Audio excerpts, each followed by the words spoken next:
Nombre de ces arbres étaient mes amis. Des créatures que j'ai connues à l'état de noix et de glands. Onibi, ce n'est pas digne d'un esprit de la forêt.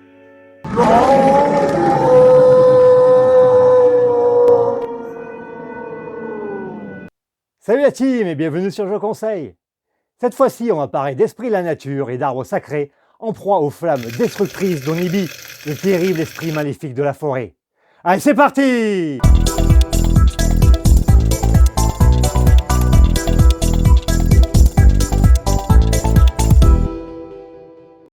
Et ce jeu, c'est Living Forest, du jeune auteur Ask Christiansen, illustré par Apolline Etienne et édité en 2021 chez Ludonote.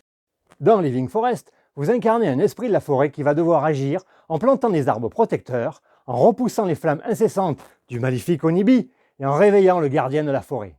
Il s'agit d'un jeu compétitif de type deck building avec une dose de stop ou encore qui vous demandera de bien anticiper et planifier vos actions.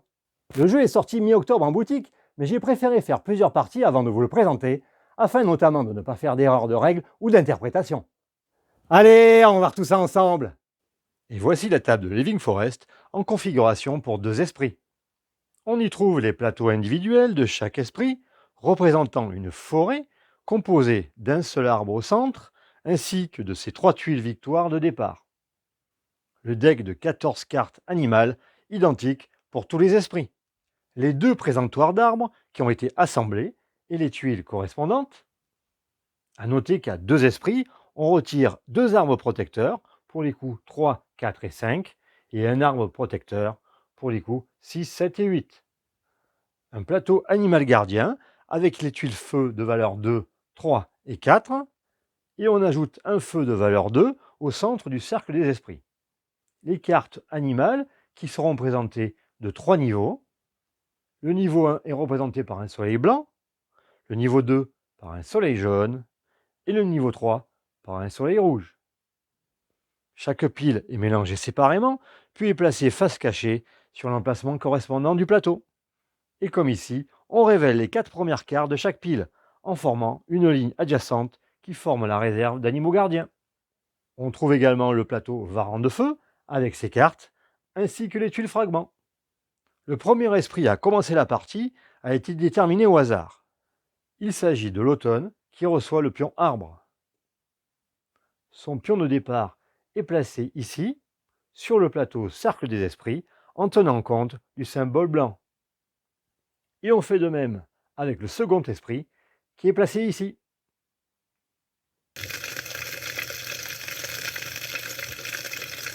Et une fois n'est pas coutume, voyons l'ensemble des règles du jeu. Dans Living Forest, vous jouez un esprit de la nature qui tente de sauver la forêt et son arbre sacré des attaques incessantes d'Onibi. Il y a 3 manières de réussir cette tâche, au choix. En plantant 12 arbres protecteurs différents dans sa forêt, en récoltant 12 fleurs sacrées, ou en éteignant 12 feux. Et chaque esprit commence la partie avec 2 arbres, un de son plateau et un de sa tuile victoire, mais aussi une fleur sacrée et un feu. Dans le jeu, il existe 3 types de cartes animales. Le type sans symbole, dit neutre. Un type avec le symbole solitaire, ici sombre, et un type avec le symbole grégaire, en blanc, comme ici. À noter qu'il n'y a pas de symbole grégaire blanc dans les decks de départ. Chaque tour de jeu comprend 3 phases. Animaux gardiens, action et fin du tour de jeu. Pendant la phase des animaux gardiens, chaque esprit joue en même temps, en piochant et retournant face visible, l'une après l'autre, les cartes animal gardien de leur pioche personnelle, pour former ainsi une ligne d'aide des animaux gardiens. On arrête de piocher une carte quand on le souhaite. Les symboles sur les cartes serviront à réaliser 2 actions différentes lors de la phase suivante. Cependant, si on retourne une carte montrant un 3e symbole solitaire, on doit immédiatement arrêter de piocher et on perd une action.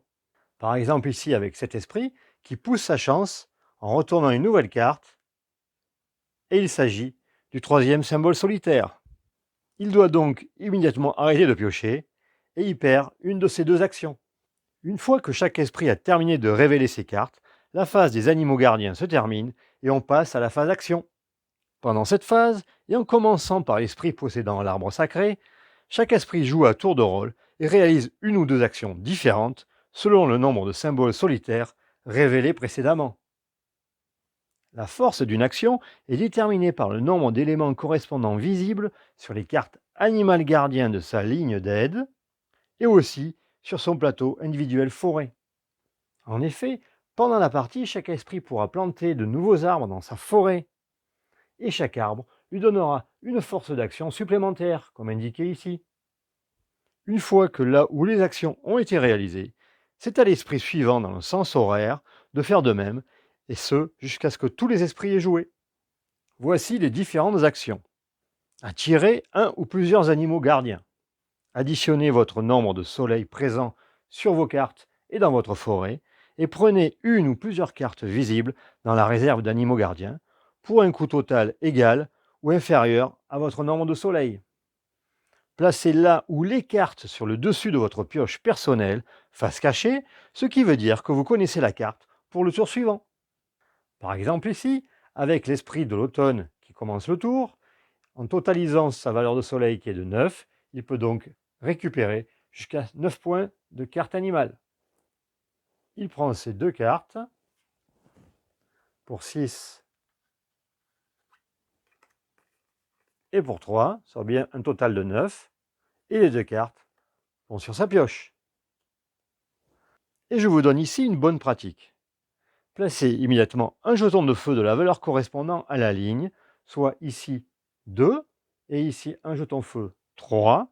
Cela évitera de l'oublier lors de la phase de fin de tour. Une autre action possible est d'éteindre l'incendie. Additionnez votre nombre de gouttes d'eau sur vos cartes et sur les tuiles de votre forêt, et récupérez sur le cercle des esprits une ou plusieurs tuiles feu ayant une valeur totale égale ou inférieure à votre nombre calculé. Vous pouvez choisir les tuiles feu que vous désirez éteindre, à condition que leur valeur additionnée n'excède pas votre nombre. Placez là où les tuiles feu à côté de votre forêt, sur leur face, sans chiffre. Et je rappelle qu'avoir 12 tuiles feu est un moyen de gagner la partie. Ici, l'esprit d'automne n'a qu'une seule goutte d'eau, il ne peut donc pas éteindre le feu et récupérer le jeton feu. Par contre, l'esprit du printemps, avec 2 gouttes d'eau, pourrait, lors de son tour, éteindre et récupérer ce jeton feu. Et dans ce cas, le jeton feu serait placé comme ceci, et cela représenterait 2 points de feu sur un total de 12 pour gagner. Pour l'action planter un arbre, additionnez votre nombre d'arbres, toujours sur les cartes et éventuellement sur votre forêt, et prenez un et un seul arbre protecteur d'un coût égal ou inférieur à votre nombre calculé, le coût étant indiqué en haut à droite de chaque tuile.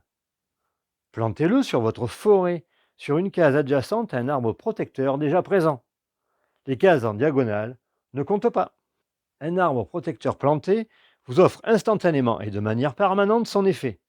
Vous pouvez donc le prendre en compte pour votre deuxième action et dans les prochains tours de jeu. Et notez qu'il est tout à fait possible d'avoir plusieurs fois le même arbre dans sa forêt, mais attention, il faut avoir 12 arbres protecteurs différents pour déclencher la fin de partie. Les effets de chaque arbre sont très faciles à comprendre. Ici, un point de soleil, donc pour acquérir de nouveaux animaux, un point d'eau, un point de tourbillon que j'expliquerai après, un point de fleur qui est une condition de victoire, un point d'arbre, etc., etc. Cas particulier de cet arbre. Il permet de réaliser 2 fois la même action pendant son tour, ce qui en temps normal n'est pas possible puisqu'il faut faire 2 actions différentes. Ici, avec seulement 2 points, il n'est pas possible à l'esprit d'automne de récupérer un arbre car le coût minimum est de 3. Il existe des bonus sur votre forêt que vous pouvez activer de manière permanente. Par exemple ici, en complétant la colonne centrale, vous gagnez un point de soleil pour l'acquisition des animaux. Ici, ce sera une goutte d'eau pour éteindre le feu. Ici, un point de tourbillon que j'expliquerai plus tard. Sur la ligne centrale complétée, vous gagnez 2 points de fleurs. Il existe aussi des bonus immédiats dans les 4 coins de votre forêt. Ils sont déclenchés lorsque vous plantez un arbre protecteur dessus. Ce sont des actions supplémentaires, elles s'ajoutent et peuvent être différentes ou identiques aux actions que vous faites normalement à votre tour. Celle-ci déclenche une action attirer un ou plusieurs animaux gardiens supplémentaires avec un bonus de 3 soleils. Ce qui veut dire que vous comptez 3 soleils plus tous les bonus de vos cartes et de votre forêt. Exemple ici, 3, 4, 5, 6, 7, 10 points de soleil. Cette case ici déclenche une action supplémentaire, éteindre l'incendie, avec un bonus de 2 gouttes d'eau. Et enfin, en posant une tuile ici, ça vous permet de récupérer 2 fragments, que j'expliquerai à la fin. L'action avancée sur le cercle des esprits vous permet de déplacer votre silhouette. Additionnez votre nombre de tourbillons sur vos cartes et dans votre forêt, et avancez dans le sens des aiguilles d'une montre votre esprit de la nature sur le cercle. Vous avancez d'un nombre de rochers égal ou inférieur à votre nombre calculé. Ici, 1 sur cette carte, 1 sur cette tuile, et le bonus de la colonne, soit un total de 3 points de mouvement. Vous déclenchez l'action bonus de votre rocher d'arrivée. C'est une action supplémentaire, elle s'ajoute et peut être différente ou identique aux actions que vous faites normalement à votre tour. Notez bien que vous devez avancer d'au moins un rocher pour déclencher un bonus. Ici, avec 3 points, l'esprit du printemps pourrait se déplacer de 1, 2 ou 3 rochers. S'il termine ici ou ici, il récupère un fragment. Et en terminant sur ce rocher, il a droit à une action supplémentaire, acquérir les cartes animaux. S'il avait terminé sur ce rocher, il déclenchait l'action éteindre l'incendie. Et il existe également l'action planter un arbre, ici. Et bien sûr, pour chacune de ces actions, on totalise sa valeur sur les cartes et dans sa forêt.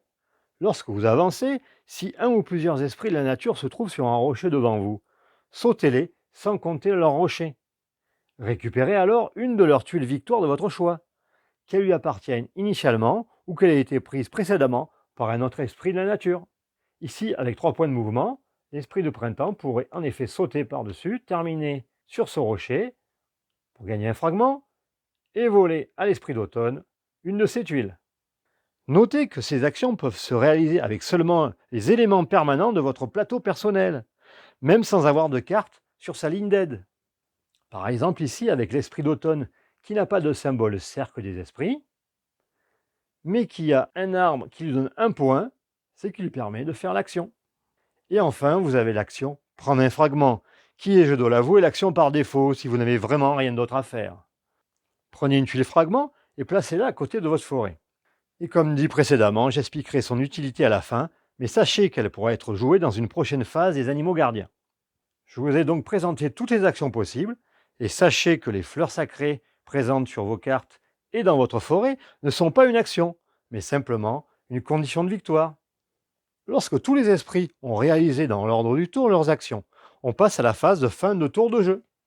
D'abord, si des feux sont encore présents au centre du cercle des esprits, faites la somme de leurs valeurs, puis pour chaque esprit, la somme de sa valeur en gouttes d'eau sur ses cartes et dans sa forêt. Si cette valeur est strictement inférieure à la puissance du feu, ajoutez autant de cartes varant du feu dans sa défausse qu'il y a de tuiles feu au centre du cercle des esprits.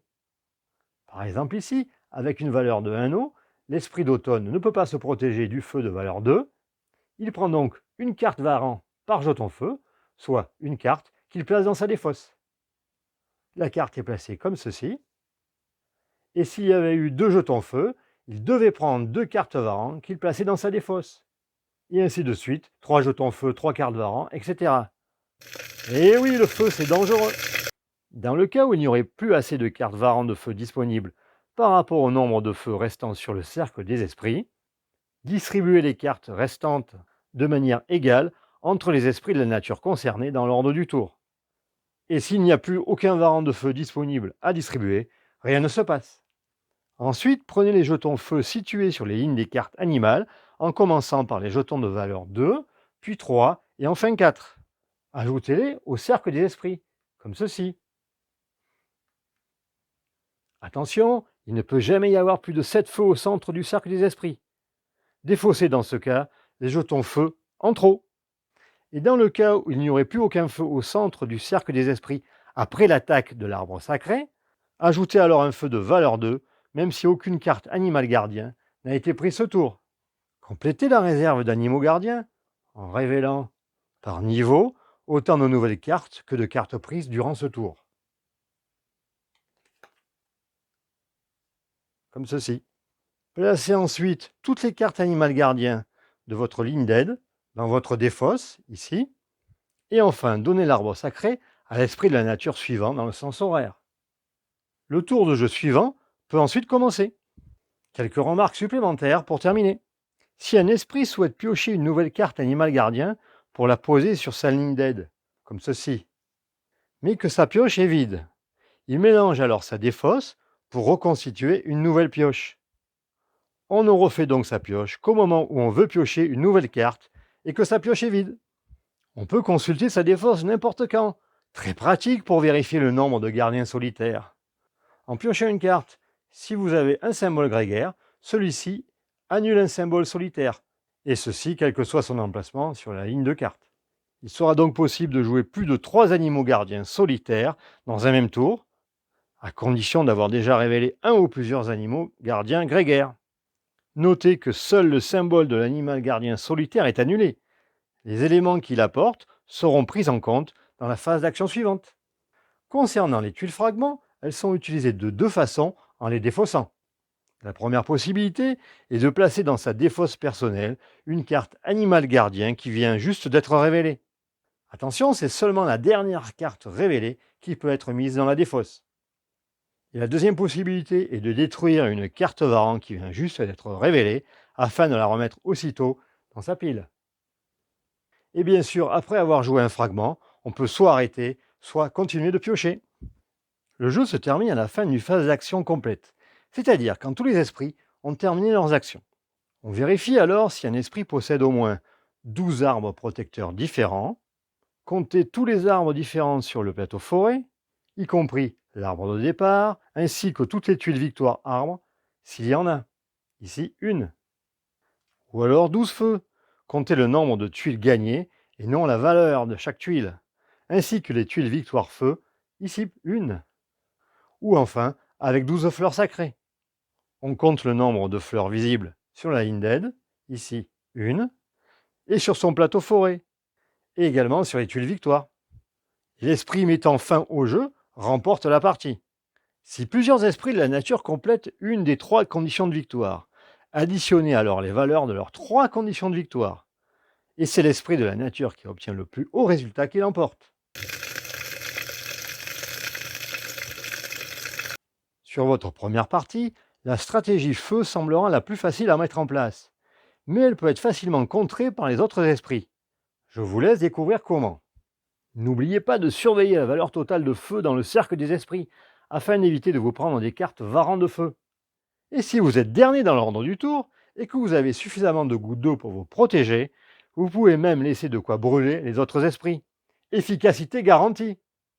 Comme je l'ai dit, les symboles grégaires vous seront très utiles pour dévoiler davantage de cartes.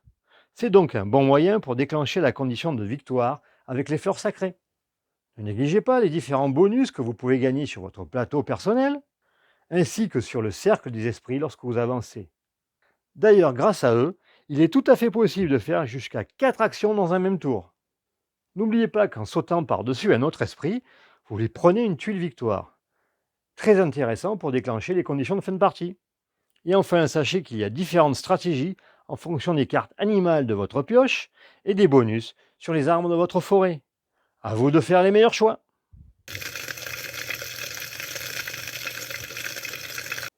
Il existe 2 cartes goodies que vous pourrez trouver sur le site Ludonote avec leurs explications.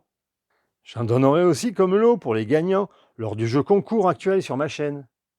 Côté configuration, le jeu fonctionne bien, quel que soit le nombre de personnes, même si je le préfère à 3 pour le côté dynamique et rapide.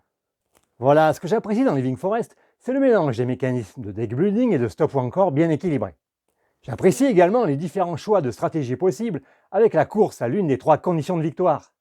Le côté interaction est bien présent, ni trop peu ni pas assez, notamment sur le cercle des esprits et sur les flammes de l'incendie. Enfin, les illustrations sont très réussies et participent grandement à l'ambiance du jeu. En résumé, Living Forest est un jeu avec une certaine dose de profondeur, de la prise de risque, facile à sortir et qui se joue en moins de 45 minutes. Idéal pour un début de soirée entre amis, même peu connaisseurs des jeux de ce type. Allez, je vous laisse, j'ai un incendie à éteindre. Et à bientôt sur Je Conseille!